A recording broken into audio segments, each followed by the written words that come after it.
Welcome back again, forging friends. We are on deck number 7, and I'd like to wish everyone a happy new year. Let's open it up and see what we got. Yep, we'd like to wish everyone a happy new year, and hopefully Keyforge comes back in a great way this year. Hoping to see that Winds of Exchange is real successful, and we can hopefully get a lot of good support for Keyforge moving forward. So here's to 2023. Opening up this deck, we've got, let's see what we got this time. We've got Star Alliance, Brobnar, and Saurian.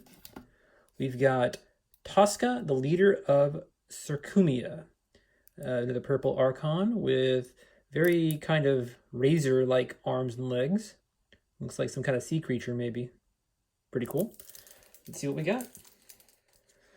All right, dropping down the Archon card, square it up. We've got Star Alliance starting. We've got the action card, Forging an Alliance, Amber Pip when you play it, and play, forge a key at +7 current cost, reduced by 1 amber to a maximum of 6 for each house represented among cards in play. That's pretty cool. Okay, so the key costs 13, and you can reduce it by up to 6, so that's potentially a 7-cost key that you could get. Pretty cool. All right. We'll see if we have a lot of creatures that can stick out, because we would need to optimize this. We would need to have a creature, a card out from every house. So artifacts too, right? House represents one card is play. Yeah. Okay. So that's cool. Disruption Field is an upgrade with an Amber Pip. Your opponent's keys cost +1 amber for each disruption counter on Disruption Field. This creature gains Fight/Reap. Put a disruption counter on Disruption Field. Okay, pretty cool. Definitely want to put that on a creature that can survive for a long time. And we have Universal Translator, an upgrade with an Amber Pip. This creature gains Fight/Reap. Use a friendly non-Star Alliance creature.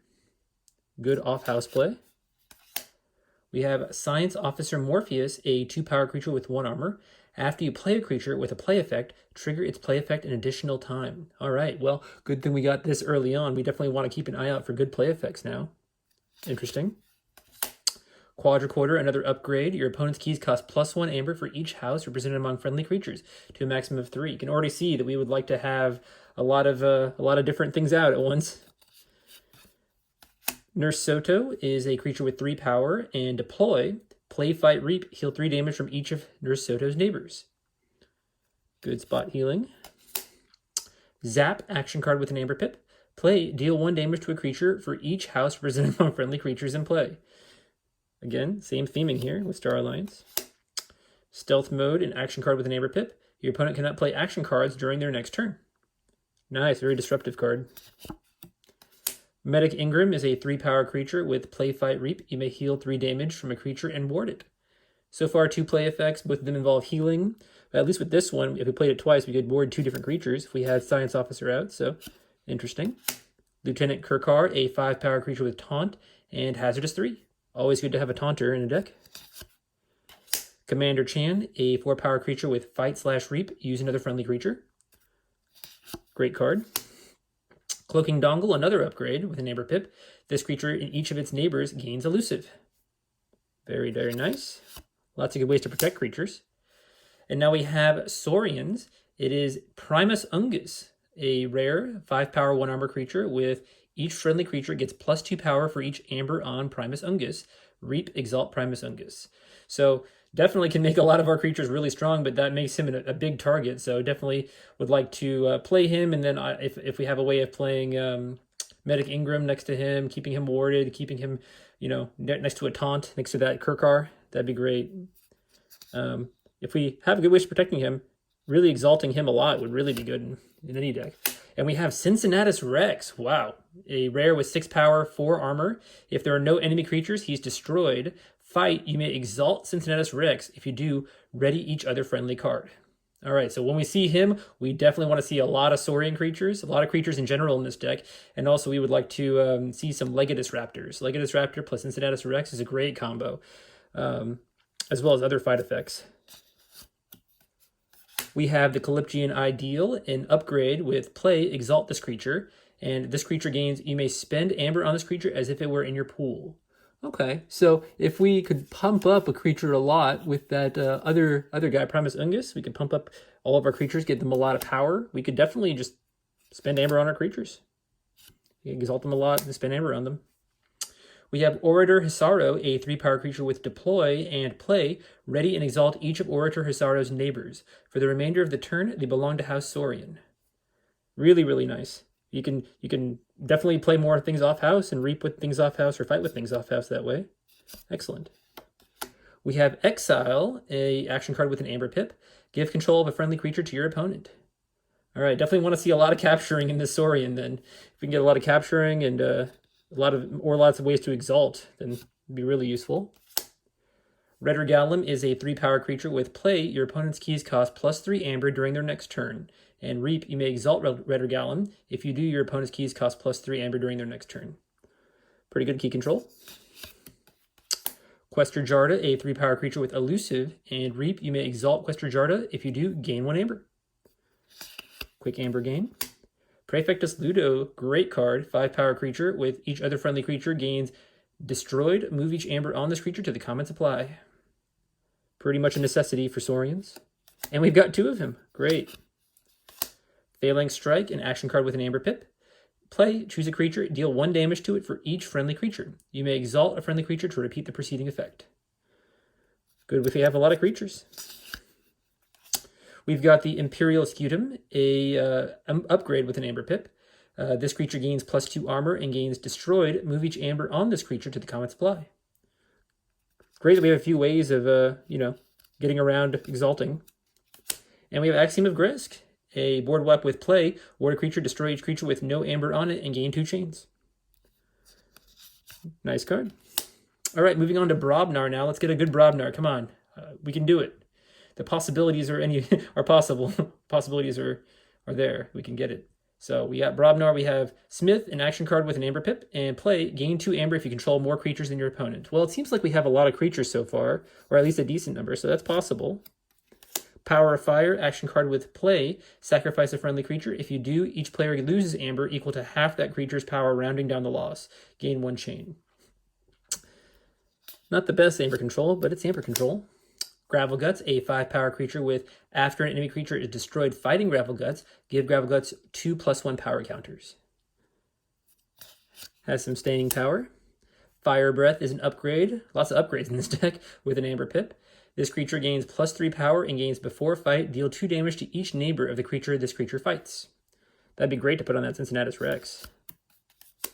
Flamethrower is an artifact. Action, deal 1 damage to a creature with 1 damage splash. Great, building up damage on enemies. Warrior's Refrain is an action card with an amber pip. Stun each creature with power 3 or lower. Well, that probably won't be great for a lot of our Star Alliance guys, unfortunately. But we have Tremor as well. Stun a creature and each of its neighbors on the opponent's side. Always some good disruption there. Creature control. Stiltkin is a 2-power creature with Skirmish. And after a giant creature is played adjacent to Stiltkin, ready and fight with Stiltkin. Only 2 power, he's got Skirmish, but he only gets really used 1 time with his ability, because usually you'll have at least 1 creature out, so you only get to play 1 giant next to him. We've got Narp, the flank warrior, 8 power, 1 armor, and his neighbors cannot reap. Ire Staff is an artifact with an amber pip. Action, enrage a creature, give that creature a +1 power counter. Barn Raising, an action card. Play, for the remainder of the turn, your opponent loses 1 amber each time a friendly creature fights. And the last card is a Volcano, an action card with deal 4 damage to each creature, gain 2 chains. Okay, well, this seems, again, a deck that might be held back by its Brobnar, but we'll go ahead and do the counts, and we'll be right back. All right, welcome back. I have the cards separated out. Let's get our creature count. So, for creatures, we have 1, 2, 3, 4, 5, 6, 7, 8, 9, 10, 11, 12, 13, 14, 15 creatures. Kind of average to less than average. Looking at amber on the cards, we have 1, 2, 3, 4, 5, 6, 7, 8, 9, 10, 11, 12, 13, 14, 15. 15 creatures and 15 amber on the cards. Consistent numbers there so far. Let's look at amber control. So looking at amber control by creatures, do we have anything that really helps us keep our opponent from forging or... Oh yeah, we have the red regalum, so that's 1. Prefectus Ludo really prevents our opponents from getting a bunch of amber, but we don't have really ways of capturing amber in this Saurian, I don't think. So I'm not sure I'm going to count the Prefectus Ludo as amber control specifically, because most of the amber is going to be generated by us. But I guess I'll count them each as half. So I'll say 1. So that's 2 so far. In our amber cards, 3.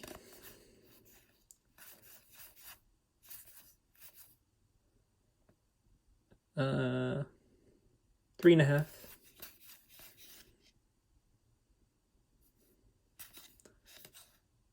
Okay, 3.5 there. And do we have anything here? 4.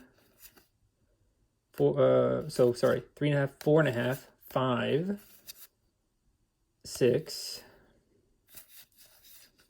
Okay, 6 for amber control. About what we've seen before on average. And then we go to the artifact control. I don't think there's any artifact control in this deck at all. I didn't see any cards that offered any artifact control at all, so that's a 0. And then we have creature control. Things that do damage to creatures. Or destroy creatures, really. So let's see here. Doing damage or destroying creatures.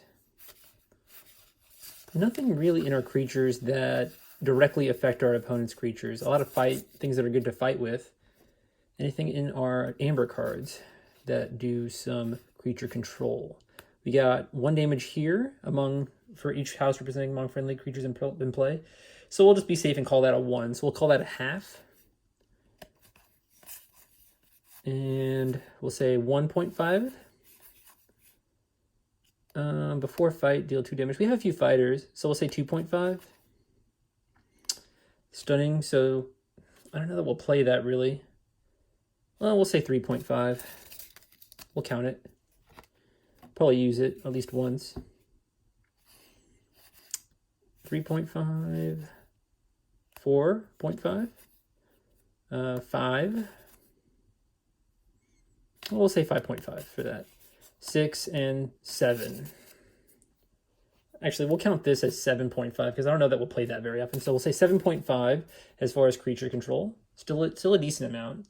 And then we're going to go to efficiency, things that let us play off house or let us draw. We have use another friendly creature. So let's play off house. It doesn't necessarily increase our efficiency. I don't know that we'll count that because it's not really using a card from our hand. It's another friendly creature that's already out. So that doesn't really increase our efficiency. It's the same thing with that. It lets us use creatures that are already on the board. But as far as efficiency in play, in general play, I guess you could say efficiency is not just for getting through the deck. You could argue that efficiency is also for each turn. How many cards can you use per turn, right? And this would definitely make that more efficient. So I'll count it. I'll say 1, 2,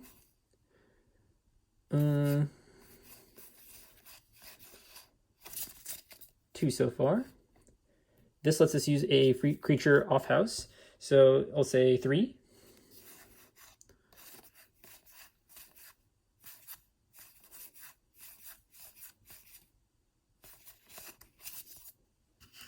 3 so far.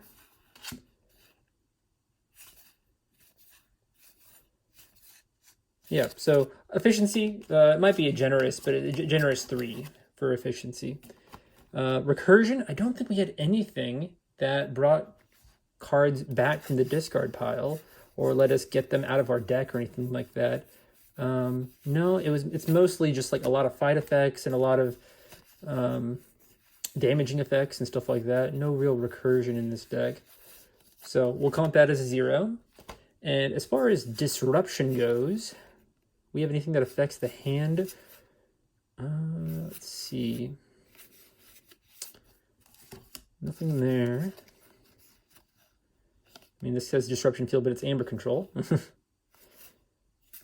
This is disruption. Prevents our opponent from playing action cards for a turn. So we'll say 1 there. It's not really disruptive.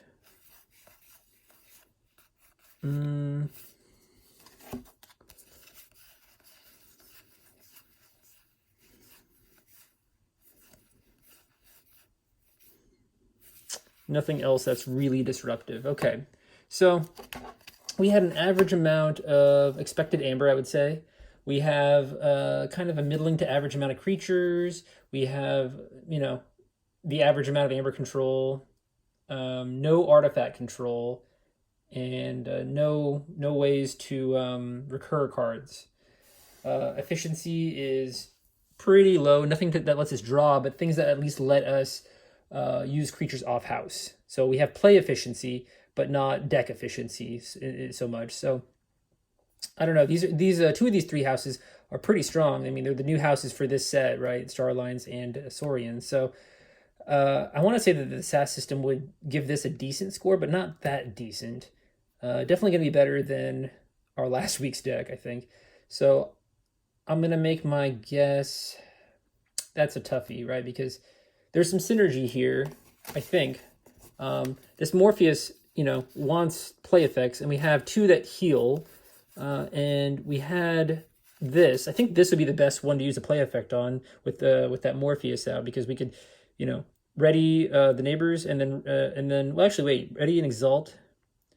So we wouldn't want to do that with this, because it would exalt them twice and they'd still be ready, right? It wouldn't let us use 2 different creatures twice. It would let us use them once still, but they'd be exalted twice if we had Morpheus out. So that's not a good target for him. Maybe this one increases our opponent's key cost by 6. If we had Morpheus out, that might be the best target for it. Other than that, we would just heal.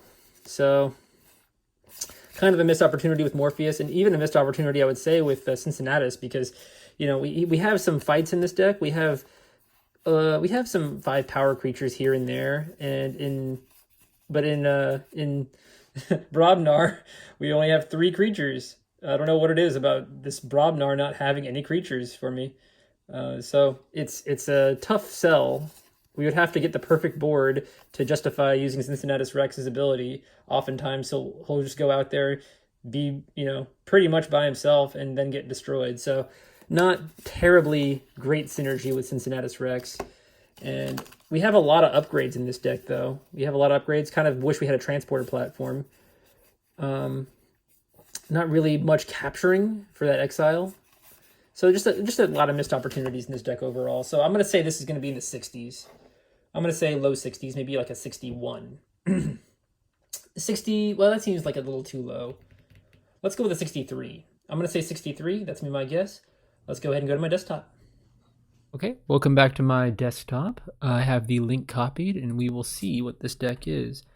Like I said, it has 2 strong houses in it, and then it has Brobnar with only 3 creatures.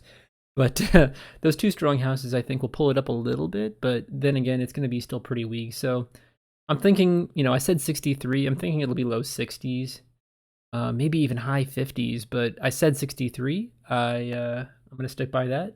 You guys go ahead and make your guesses now, and we will see what this one ends up being. Here we go. 66. It was actually better than I thought it would be. Oh my gosh. Okay. 3 better than what I thought it would be. So let's see where ended up being different from our thoughts. So we had our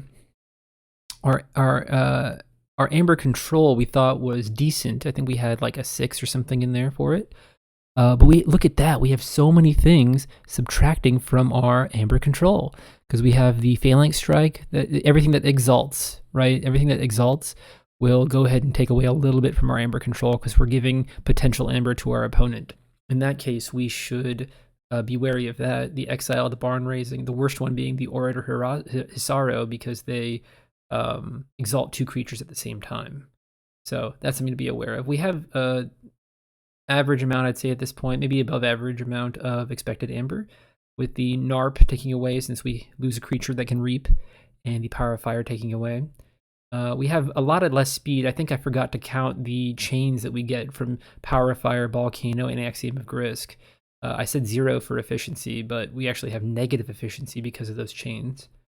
Board control, we have a decent amount of power, especially with that Cincinnatus Rex being there and the Primus Ungus adding a lot of power.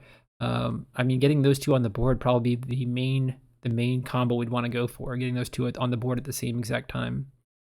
Nothing really we can use that exile for. The exile is kind of hard to use. Maybe get 2 or 3 amber off of it if we can destroy a creature with amber on it. We'll see. I mean, it depends on whether or not we can, load up that Primus Ungus early on, protect him with maybe the what's her name, Medic Ingram. We can ward him and then put him next to that one guy, the Kirkar. Yeah, Kirkar with taunt. And protect him, load him up with amber, and then exile him, and then destroy him with maybe a failing strike or something. That would be a big play, but then again, that's a whole bunch of single cards that need to be, in your hand at the right time. So that's difficult. And also the Science Officer Morpheus was a missed opportunity because we don't have very many good play effects to use with them. So a lot of missed opportunities there.